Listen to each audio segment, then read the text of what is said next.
की सुंदरता का तो वर्णन करते ही नहीं बनता, जिधर देखो उधर मन लुभा जाता है। श्री जनक जी का महल सर्वोच्च, ऐश्वर्य झलक रहा है दूर से ही। विश्वामित्र जी, वो जनक जी का महल। ऐसे समस्त सेवकों के बड़े बड़े महल हैं। ऐसा लगता है समस्त लोकों की शोभा जनकपुरी में विराजमान है। कृपा के धाम प्रभु श्री राम विश्वामित्र जी दूर से दिखाए। एक सुंदर नगर के समीप ही बड़ा सुहावना सरोवर और बगीचा। विश्वामित्र जी ने कहा, हमें लगता है यहीं विश्राम करना चाहिए। प्रभु ने कहा, प्रभु जैसी आपकी आज्ञा। इतने में जनक जी को सूचना दी गई कि महामुनि परम ज्ञानी महान तपस्वी विश्वामित्र जी ऋषियों के साथ जनकपुर के नजदीक बगीचे पर विश्राम कर रहे हैं। तत्काल जनक जी अपने प्रधान ज्ञानी सचिवों को साथ लेकर, कुछ ऋषियों को साथ लेकर के स्वागत के लिए विश्वामित्र जी के लिए चले। संग सचिव सुचि भूरि भट भूसुर बर गुर ज्ञाति, चले मिलन मुनि नाय कहीं मुदित राव यही भांति। पूरा परिकर जनकपुर से आ रहा है। विशिष्ट विशिष्ट ऋषि, सचिव और श्री जनक जी महाराज। दूर से ही देखा अद्भुत शोभा से युक्त विश्वामित्र जी दूर से ही साष्टांग प्रणाम किया, जमीन पर मस्तक रख करके प्रणाम किया। प्रणाम की ये विशेषता है।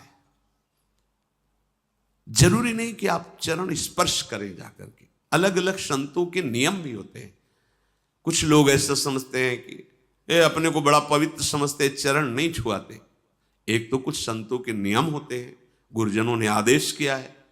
दूसरी बात ये होती है सूक्ष्मता की बात, कि हर समय पवित्र स्थिति में मंत्र जाप करने का आदेश दिया गया है, पवित्र स्थिति में सेवा करने।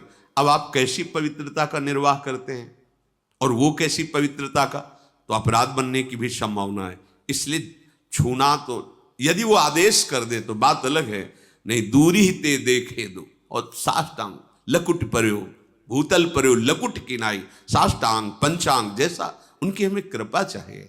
जरूरी थोड़ी कि छूने से कोई बात बनेगी। आप अपवित्र हैं और आपने छू लिया, अब वो श्री जी की सेवा में जाएंगे, अब इस बात का आपको अपराध लगेगा, आपको पता नहीं। लेकिन नहीं, उसके भाव देखो ना, वो छूना चाहता है तो उसके भाव देखो ना। जीवन भर जिस मार्ग में चला है, उस आराध्य देव की आराधना के लिए कितना संयम, कितनी पवित्रता का निर्वाह कर रहा है। तुम्हारे भाव देखने के लिए थोड़ी बना है। वो भाव प्राप्त करके भाववश्य भगवान को वशीभूत करना चाहता है, जिससे तुम्हारा भी मंगल होगा, जगत का मंगल होगा।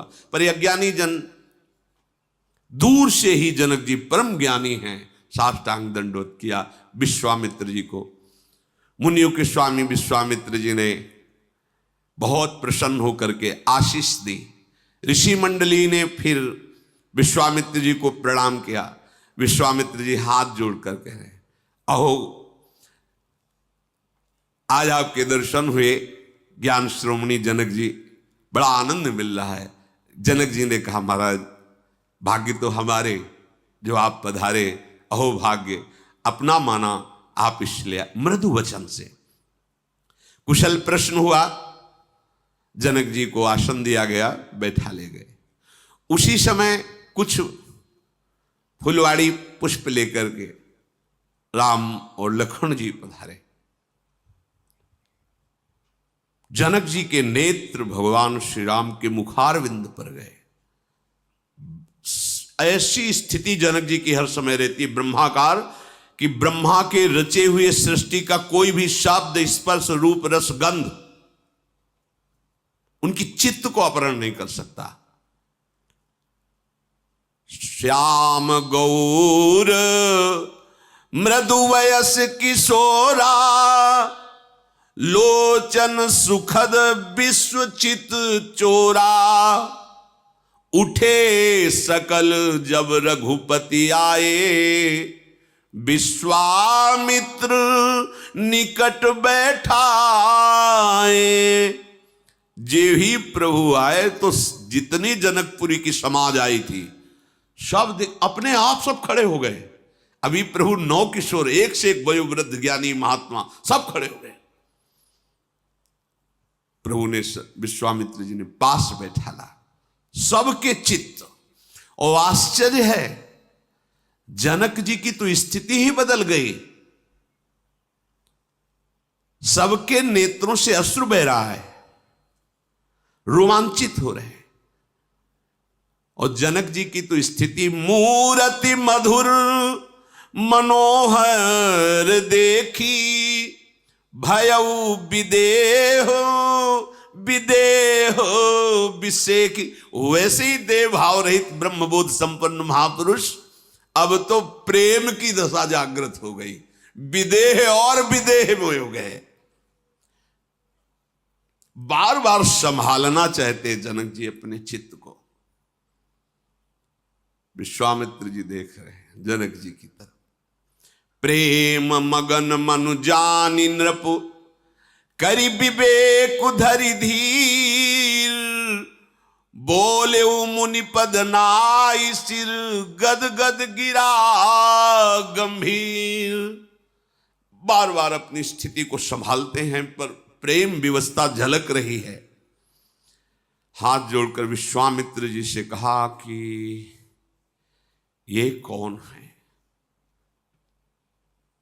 मुझे जो अनुभूति हो रही, जनक जी कह रहे हैं, कहु नाथ सुंदर दो बालक, मुनि कुल तिलक की नृप कुल पालक, ब्रह्म जो निगम नेति कही गावा,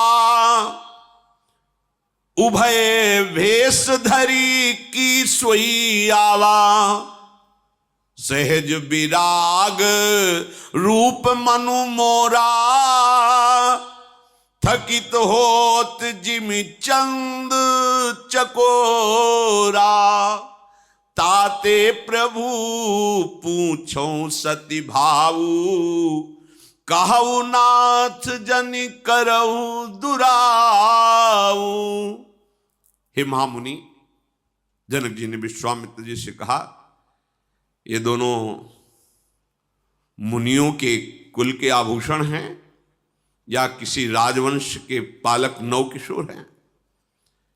पर मेरा मन तो कहता है कि वेद जिसे नेति नेति कहते हैं वो साक्षात ब्रह्म मूर्तिमान होकर मेरे सामने है। मैं अपने मन पर विश्वास करता हूं क्योंकि मेरा मन सहज वैरागी है, पर इन्हें देख करके मेरा वैरागी ब्रह्मबोध संपन्न मन आसक्त हो गया। इनको देखकर ऐसा आसक्त हो गया जैसे चंद्रमा को देखकर चकोर हो जाता है। इसलिए मैं सत्य को साक्षी करके आपसे पूछता हूं, दुराव मत करना। क्या मेरा अनुभव सत्य है कि जिसे वेद नेति नेति कहते हैं वही ब्रह्म मूर्तिमान होकर मेरे नेत्रों के सामने विराजमान है? देखो, मैं आपको, हमारी स्थिति आप जानते हैं, क्योंकि विश्वामित्र महामुनि ज्ञानी, तो जनक जी तो विदेहराज भी है। कह रहे हैं जनक जी सत्य बताना, क्योंकि मेरा अनुभव कह रहा है, इन्हीं बिलोकत अति अनुरागा, बरबस ब्रह्म सुख ही मन त्यागा। इनको देखते ही मेरा जो ब्रह्मानंद में डूबा हुआ मन था वो अब राम रूप में आकर आसक्त हो गया है। ऐसा नहीं हो सकता। त्रिभुवन का कोई रूप विदेहराज जनक को मोहित कर ले, ऐसा नहीं हो सकता। ये वही हैं जिसे वेद नेति नेति के कहकर कि ब्रह्म साक्षात मूर्तिमान। आप सत्य को साक्षी करके बताइए।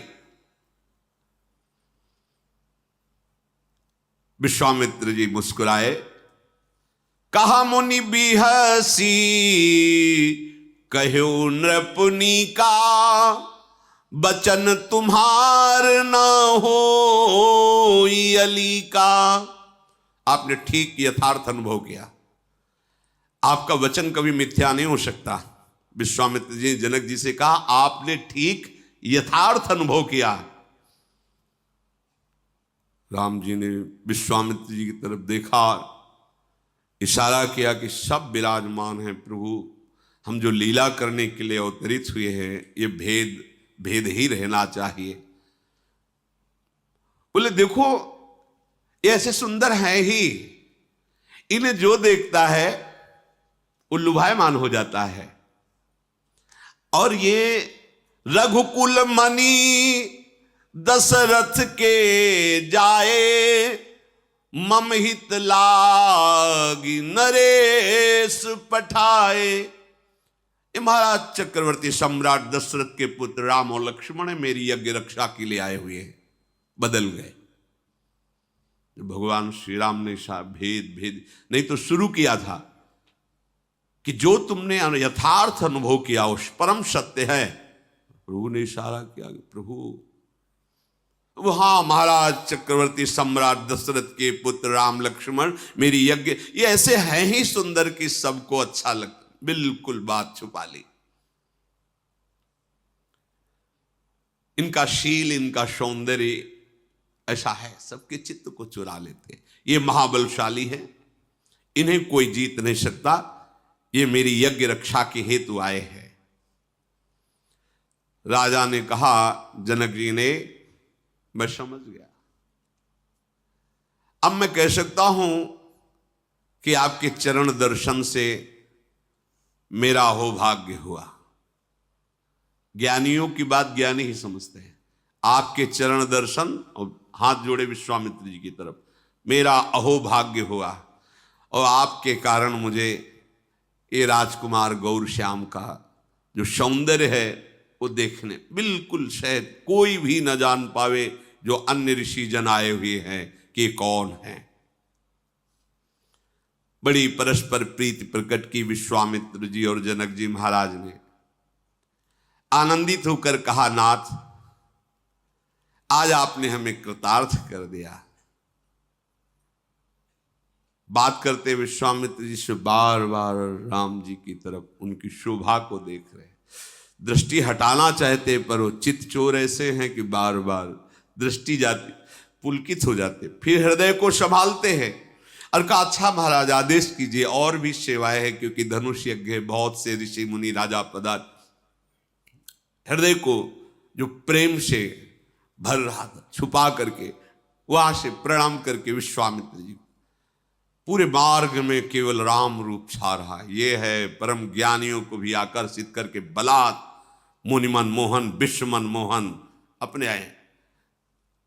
इसीलिए ब्रह्मानंद भी फीका लगने लगता है जब इनकी रूप माधुरी प्रकाशित होती है। अब जो भी जनकपुर में आ रहा सबका स्वागत कर रहे हैं जनक जी, पर उनके हृदय देश में और मानस पटल पर प्रभु का रूप आसक्त कर लिया, अनुराग युक्त कर लिया। इधर प्रभु लक्ष्मण जी की तरफ देखा, विश्वामित्र जी का भगवान संकोचवश लखनलाल कुछ कह नहीं पा रहे, हम कह दे? हाँ हाँ बोलो। हमें लगता है लखनलाल के मन में है कि जनकपुरी कैसी, अंदर से देखे हमें, आपका आदेश हो तो जनकपुरी का दर्शन करना चाहते हैं। आज्ञा पाकर विनय के साथ प्रभु ने जब निवेदन किया, विश्वामित्र हाँ हाँ बिल्कुल निर्भय होकर जाओ, जनकपुर की शोभा का दर्शन करो, धनुष यज्ञ का दर्शन करो, तुम तो नीति को जानने वाले हो, जाओ। सुख निधान दोनों भाई विश्वामित्र जी की आज्ञा से जनकपुरी का दर्शन करने के लिए अंदर प्रवेश किए। अब वहां पहले से ही सूचना हो गई थी कि ऋषि के साथ ऐसे राजकुमार आए, जो देखता है वो लुभायमान हो जाता है।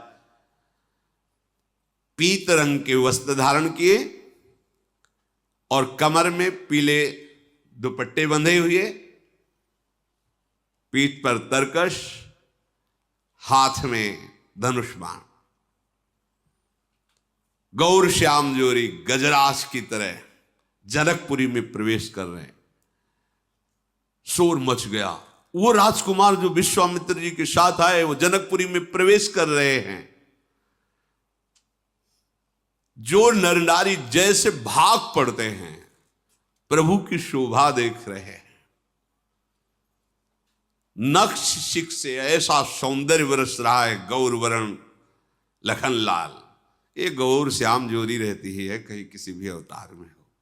श्याम वर्ण श्री राम जी। पूरा नगर टूट रहा है। जब जनक जी को पता चला तो कुछ निजी अंगसेवियों को भेजा उनकी रक्षा, भीड़ को हटाने के लिए। सब ऐसे भाग रहे जैसे किसी दरिद्री को महाधन मिल रहा हो, ऐसा ही है। स्वभाव से ही सुंदर महामत्त गजराज की भात जनकपुरी में प्रभु विचरण कर रहे हैं। जो देखता है वो ऐसा अनुभव करता है कि नेत्र धारण करना आज हमारा सफल हो गया, नेत्रों का फल।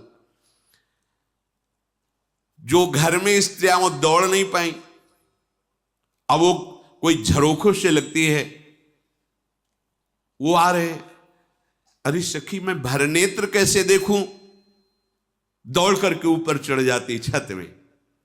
अब प्रभु तो नीचे देखते चल रहे हैं, वहां पहले से कोई फूलों का व्यवस्था थोड़ी करके, तो चोटियों में फूल गिरते थे, फूल को लिया ऐसे छोड़ती है, प्रभु ऐसे देखते निहाल हो जाती है दौड़ दौड़ करके। और सब आपस में बात करती है कि त्रिभुवन में जितने सुंदर है ना, सबकी सुंदरता सुनी है पर इनकी सुंदरता देखी है। सुनने के अनुसार मैं कह सकती हूं कि इनसे सुंदर कोई त्रिभुवन में नहीं। करोड़ों कामदेव की छवि को उन्होंने जीत लिया। कोई देवता, मनुष्य, असुर, नाग, मुनि, कोई ऐसा सुंदर नहीं जैसे सुंदर है। सुना है भगवान विष्णु बहुत सुंदर हैं और उनके 4 भुजाएं हैं, लेकिन ये दुभुज कितने सुंदर लग रहे हैं। ब्रह्मा जी भी बहुत सुंदर है पर उनके 4 मुख हैं, थोड़ा तो। सुना है भगवान शिव जी कर्पूर गौरम, पर जटाओं का बोझा, चिता की भस्म, बासुकी नाग, मुंडों की माला। सुंदर तो है ही, पर अब सखियां बात कर रही। और भी बहुत से सुंदर देवताओं को देखा है, पर सखी सांवरे और गोरे किशोर को देखने के बाद मेरा मन कहता है कि त्रिभुवन में कोई इनके जैसा सुंदर नहीं। एक सखी ने कहा कि सयानी तू बात सही कह रही है, ये राजहंसों का जैसा जोड़ा विश्वामित्र जी की यज्ञ रक्षा के लिए आया है, ये तो महाराज दशरथ जी के पावन कुल को प्रकाशित कर रहे हैं। सखी मुझे एक बड़ा भय हो रहा है, ये महाराज जनक ने क्यों प्रण रख लिया कि जो धनुष तोड़ेगा सिया जी का वरण करेंगे। छोड़ देना चाहिए प्रण। और इन किशोर उसके साथ, सिया जी की जोड़ी तो इन्हीं के साथ। महाराज जनक ने ये जो प्रण किया ठीक नहीं किया। दूसरी इनका सखी तुम कमजोर मत समझो, सुना है कि सुबाहु को भस्म कर दिया, एक बाण से मारीच को 100 योजन 400 कोस दूर फेंक दिया, तो तुम इनको केवल कुमार ही मत समझो। अगर प्रण किया है महाराज ने तो ये उसको धनुष का भी भंग करेंगे, आप चिंता क्यों करती हो। सखी तुम कहती तो जरूर हो, पर इनकी भुजाएं देखकर नहीं लगता ऐसा कि ये इतने बलशाली हैं। कोमल भुजाएं प्रभु। अगर सिया जी के साथ इनका विवाह नहीं हुआ तो सखी हम बड़ी अभागी हैं। तो सखी तू ऐसा क्यों कहती? क्योंकि अगर सिया जी से विवाह हो गया तो बार बार आएंगे ना यहां, तो हमें देखने को मिलेगा ना इन्हें, और हम लोग भी कभी जा सकती, क्योंकि सिया जी के दर्शन के बहाने अवधपुरी भी जा सकते, हमारा संबंध हो जाएगा ना। अगर मैंने पूर्व जन्म में या इस जन्म में कोई पुण्य किया है, हे दयु हे विधाता मेरी बात सुनो, राम जी का विवाह सिया जी से हो जाए। ऐसे नगरवासी आपस में। सयानी सखी कहती बड़ा समंजस है, जनक जी ये बात नहीं मानेंगे, बिना धनुष तोड़े विवाह नहीं होगा। अरे सखी तू भूल क्यों कर रही है? अभी अभी सुना है कि एक पाहन को चरण से स्पर्श किया तो अहिल्या के रूप में प्रकट हो गई। इन बड़े सामर्थ्यशाली है, ये भगवान शिव के धनुष को भंग ऐसे कर देंगे, तुम चिंता क्यों करती हो? नहीं सखी, हमारी जो सखी सियाजू है ना, इतनी सुंदर है तो उनको दूल्हा भी इतना सुंदर मिलना चाहिए। बस हम तो इस बात से घबरा रही है।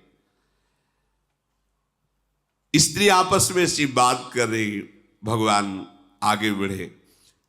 कुछ जनकपुरी के नवकिशोर बालक दौड़ दौड़ करके आते हैं और प्रभु को छूने के आपस में देख, ये बहुत सुखद है, बहुत सुखद, ऐसे दौड़ दौड़ के, और कहते हम आपको दिखाने चले, धनुष जा रखा है, यज्ञशाला बनी। प्रभु कहते हाँ हाँ, आप तो ऐसे दसियों नवकिशोर बालक दौड़ दौड़, देखो प्रभु यहां ऐसा, प्रभु ऐसे, प्रभु देख रहे, बड़ाई कर रहे। सब शिशु यही मिशी प्रेम बस परस मनोहर गात। देखो देखो ऐसे छूते आनंद मगन। ये सब महान भजनानंदी है जो शिशु रूप में है, भगवान का स्पर्श प्राप्त कर रहे हैं। तन पुल कही अति हरस ही देख देख दो हाथ।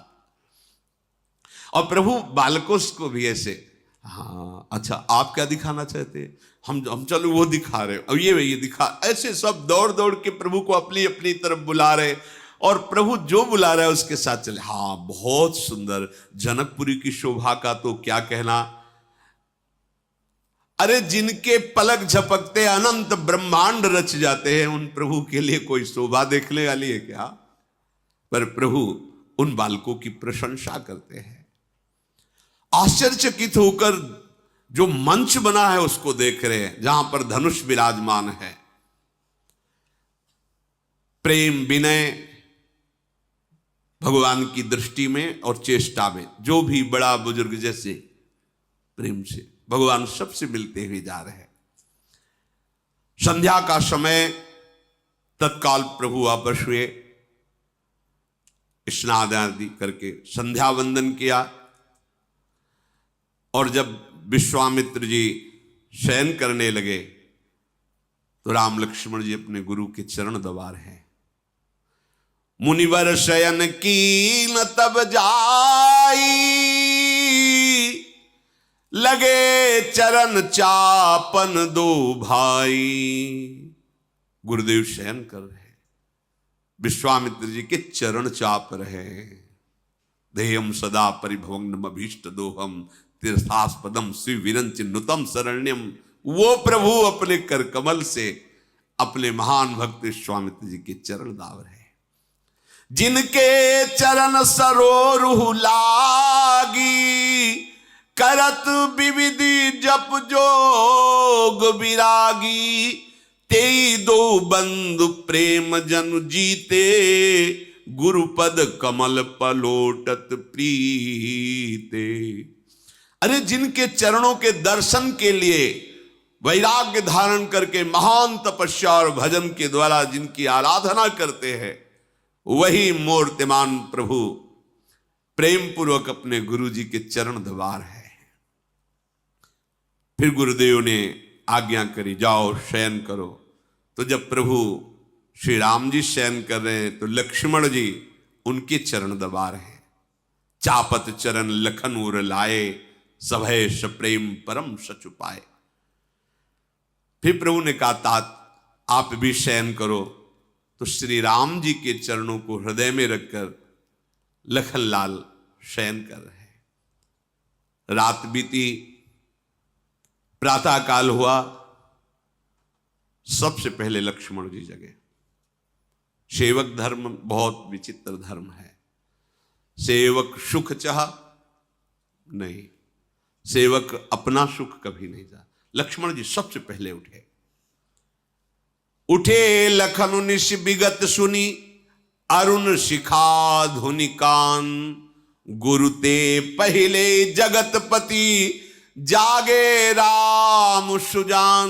सबसे पहले लक्ष्मण जी उठे, फिर अपने गुरुदेव से पहले श्री राम जी उठे, फिर विश्वामित्र जी। सब समस्त दिनचर्या की युगल किशोरों ने और पवित्र होकर फिर मुनियों को मस्तक, सब ऋषियों को प्रणाम किया। फिर आज्ञा भई, प्रातःकालीन देव अर्चना के लिए पुष्प लाइए। दोनों युगल किशोर राम लखन जनक जी की पुष्प वाटिका देखते ही मन लुभा जाए। लताएं वृक्षों का आलिंगन की झूम झूम करके पुष्प ऐसे नवीन पल्लव, मानो हर वृक्ष हर लता राम जी को बुला रही, हमसे पुष्प लो आकर के, हमें कृतार्थ करो आकर के। कोयल, पपीहा, मोर, चकोर, तोता ये मीठी बोली बोल रहे हैं, मानो प्रभु को यश गान करके सुना रहे हो। और जैसे जैसे प्रभु बढ़ते हैं, मयूर आकर नृत्य करते हैं। चातक, कोकिल, कीर, चकोरा, कूजत बिहग नटत कल मोरा। मोर नृत्य करे, प्रभु पधारे हैं। उस बीच पुष्प वाटिका में बड़ा ही मनोहर सरोवर है, सुंदर सीढ़ियां, मणियों से जटित, जल एकदम स्वादिष्ट निर्मल, रंग बिरंगे कमल खिले, पक्षी, जल पक्षी कलरव कर रहे, भ्रमर गुंजार कर रहे। प्रभु को बड़ा सुख मिल रहा है। पुष्प लेने के पहले चारों तरफ दृष्टि डाली तो देखा वहां जनकपुर की उस पुष्प वाटिका की सेवा करने वाले माली जन हैं। प्रभु उनके पास गए और कहा, हमें अपने गुरुदेव की पूजा के लिए कुछ पुष्प चाहिए, मैं ले सकता हूं? उन्होंने अनुमति दिया। ये देखो, मर्यादा पुरुषोत्तम भगवान श्री राम की प्रत्येक चेष्टा अनुकरणीय है। अगर हमें कहीं कुछ भी एक पत्ता भी लेना है, अगर वहां उसका अधिकारी है तो आज्ञा लेना जरूरी है, नहीं फिर चोरी माना जाता है। अगर खुला वनस्पति किसी के अधिकार में नहीं है तो आप ले सकते हैं, लेकिन अगर किसी का बगीचा है तो उसकी अनुमति ही लेनी होगी। स्वयं भगवान चहुदिस चितई पूछ मालीगन, लगे लेन दल फूल मुदित मन। आज्ञा हो तो कुछ पुष्प गुरुदेव की सेवा के लिए, हाँ हाँ आप ले सकते हैं। प्रभु फूल लेने के लिए जे ही आगे बढ़े तो नूपुरों की ध्वनि, करधनी की ध्वनि, कंकण वलय की ध्वनि, चूड़ी की ध्वनि, और ऐसा लगा कि मानो मदन ने दुंदुभी बजाई हो विजय प्राप्त करने के लिए भगवान से। जैसे युद्ध में पहले बाजे बजते, नूपुरों की ध्वनि सुनकर प्रभु श्री राम का मन कुछ होता जा रहा है, पसीने की बूंद आने लगी। लक्ष्मण जी की तरफ देखते हैं पर फिर प्रभु सावधान होते हैं। क्यों? सिया जी पधारी पुष्प वाटिका में ही सरोवर के समीप गिरिजा जी का मंदिर है, पूजन करने, क्योंकि धनुष यज्ञ है कल, तो देवी की आराधना करने आई है। सर समीप गिरिजा गृह सोहा, बरन निजाय देख मन मोहा।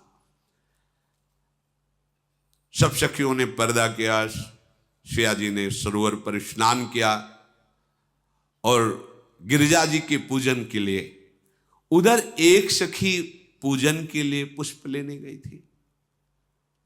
उसने जे ही देखा प्रभु श्री राम लक्ष्मण को, विकल हो गई, ऐसा रूप प्रभु का। अब वो बार बार कैसे चलूं, कैसे नेत्र हटाऊं इनसे, पर पूजन के लिए सिया जी को पुष्प पहुंचाना है। बहुत हिम्मत करके, आंसू बह रहे हैं, रोमांच है, शिथिल एकदम, कहां कदम पड़ रहा है, कोई सुधी नहीं। सिया जी ने दृष्टि डाली उस सखी के ऊपर, कहा, सखी ये क्या? तासु दशा देखी सखिन पुलक गात जलु नैन, कहु कारण निज हरस कर पूछहि सब मृदु बैन। ये तुम्हारी दशा कैसे हो गई सखी? तुम्हारी आंखों से अश्रु बह रहे, रोमांच हो रहा है, तुम देह भाव विस्मृत किए हो, ये क्या? इतना आनंद तुम्हें कैसे मिल गया? उसने कहा कि जब आज्ञा से पुष्प वाटिका में पुष्प लेने गई तो मैंने रूप देखा है, रूप, आंसू की धार। श्याम गौर किम कहों बखानी, गिरा अनयन नयन बिनु बानी। ऐसा रूप देखा है कि जिसने देखा उसके वाणी नहीं कि बोल पावे। नेत्र ने देखा उसके, और वाणी जो बोल रही उसने देखा नहीं, तो हम वर्णन कैसे। बस इतना कहती हूं कि देखने योग्य है, देखना चाहिए। सुनि हर्षि सब सखी सयानी, सियहि अति उत्कंठा जानी। एक कहे नृपसुत ते आली, सुने जे मुनि संग आए काली। सियाजू के हृदय में एक अलौकिक आकर्षण हो रहा है, तो हम भी देखें चल के उस रूप को। हाँ, हमने सुना है विश्वामित्र जी के साथ 2 राजकुमार आए हैं, शायद वही होंगे। चलो चलते हैं देखने के लिए। जिन्होंने पूरे नगर को मोहित कर लिया है वही पुष्प वाटिका में आए होंगे। बरनत छवि जहां तहां सब लोगू, अवश्य देखिए देखन जोगू। चलो चलो, वो देखने योग्य।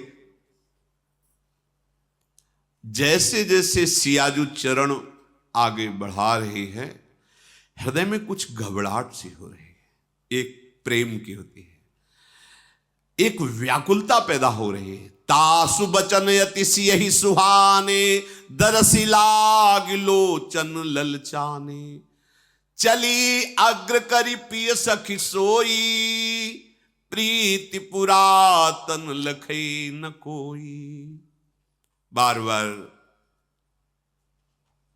हृदय में उमगन है कि आज अपने प्रीतम को पहली बार देखूंगी। इस प्राकट्य उत्सव में जो सिया के रूप में प्रकट हुई हूं, आज पहली बार देखूंगी। जो नारद जी ने हमें सुनाया था कर कि ऐसे दशरथ भवन में ऐसे प्रभु, आज मैं अपने प्रभु के रूप को देखूंगी। चकित हो रही, बार बार नित्य चंचल। और उस सखी से इशारे से किधर किधर। प्रभु लक्ष्मण से जी से कहते हैं कि ऐसा लग रहा है कि हमको चैलेंज दे रहा है कामदेव। ये मदन ऐसा लग रहा है कि वो धुंध भी बजा करके मुझे परास्त करने की कोशिश कर रहा है।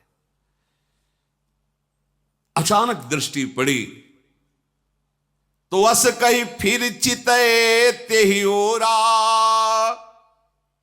सिय मुख शशि भय नयन चकोरा।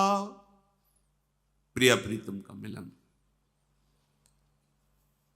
प्रिया सिया जी, प्रीतम राम जी, वो भी देख रहे किधर किधर। अचानक दृष्टि राम जी और भय विलोचन चारु अचंचल, मनो सकुच निमित जे दिगंचल। अंचल, चलना बंद हो गया नेत्रों का। एकटक रूप माधुरी का युगल पान कर रहे।